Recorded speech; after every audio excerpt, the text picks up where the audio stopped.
Deuxième élément, je ne reconnais pas du tout, et je tiens à le préciser, la qualité des soi-disant gouvernements en exil de mes deux compatriotes. Bon, j'ai un peu du mal à les appeler compatriotes quand je vois un peu leur position. Malgré les drapeaux qu'ils osent afficher, je crois qu'ils ont des positions qui sont totalement contre l'État du Mali. Donc, je ne reconnais pas la soi-disant qualité de gouvernement, membre du gouvernement en exil. Et je pense aussi qu'ils ne devraient pas chercher la légitimité sur le plateau télé, une légitimité qu'ils n'ont pas su concourir sur le territoire malien.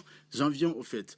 J'approuve totalement cette décision du gouvernement malien de retirer la reconnaissance à la République arabe sahraoui pour plusieurs raisons. Je vais vous expliquer. Alors, la première, c'est que, vous l'avez rappelé dans vos propos introductifs, le Mali reconnaît cette entité depuis 1980, donc pendant 45 ans. Alors, il se trouve qu'au fil du temps, le Mali avait déjà commencé à geler cette reconnaissance. Déjà à partir des années 90, lorsqu'on s'est rendu compte que les fronts Polisario soutenus par l'Algérie avaient donc aussi le soutien de l'Algérie que l'Algérie apportait aux différents groupes rebelles au nord du Mali. Donc les fronts Polisario et les différents groupes rebelles avaient un seul parent qui s'appelle l'Algérie. Premier élément. Deuxième élément qui justifie ce retrait, c'est que malgré la reconnaissance de cette entité sahraoui, il faut reconnaître que le Maroc a toujours entretenu de bonnes relations avec le Mali. C'est ce qu'on appelait d'ailleurs l'exception malienne dans la diplomatie marocaine. C'est-à-dire qu'il y a eu toujours des échanges à travers des bourses d'études.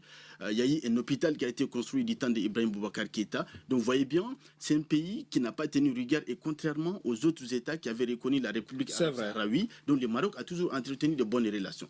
Troisième élément, aujourd'hui, vous n'êtes pas sans savoir qu'il y a un triptyque qui répond à la doctrine malienne. C'est le respect de la souveraineté de l'État, le respect des choix des partenaires et la prise en compte des intérêts maliens, des intérêts du peuple malien. Alors, quand on considère ces triptyques qui guident désormais l'action publique au Mali, on peut dire que c'est une décision qui est justifiée. Pourquoi? Parce que vous avez suivi dans la même déclaration, le Maroc s'engage à octroyer, à augmenter significativement le nombre de bourses qu'il octroie au Mali.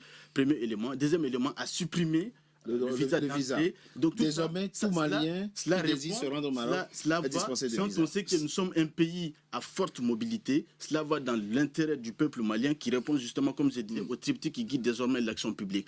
Maintenant, pour terminer, soit que ce qu'il faut savoir aujourd'hui, ceux qui prétendent soutenir une quelconque souveraineté ou alors indépendance de la République sahraoui, remettez-vous quand même, parce que puisqu'on parle des droits internationaux sur ce plateau, je vous rappelle qu'il y a une résolution en octobre dernier, la résolution 2797, dont l'écrasante majorité des États donc membres de l'ONU reconnaissent désormais la souveraineté marocaine. Parce que pourquoi? Il a parlé de pragmatisme.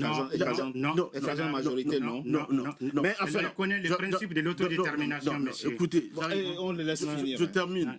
Alors, il a parlé de pragmatisme. Non, mais écoutez, il a parlé de pragmatisme. Aujourd'hui, quand on voit ce territoire Sahara occidental, il est occupé à plus de 80% par le Maroc. C'est-à-dire que le pragmatisme, déjà, voudrait que le seul plan fiable et viable est bien sur le plan marocain. Et je pense que nous y adhérons. Le propos...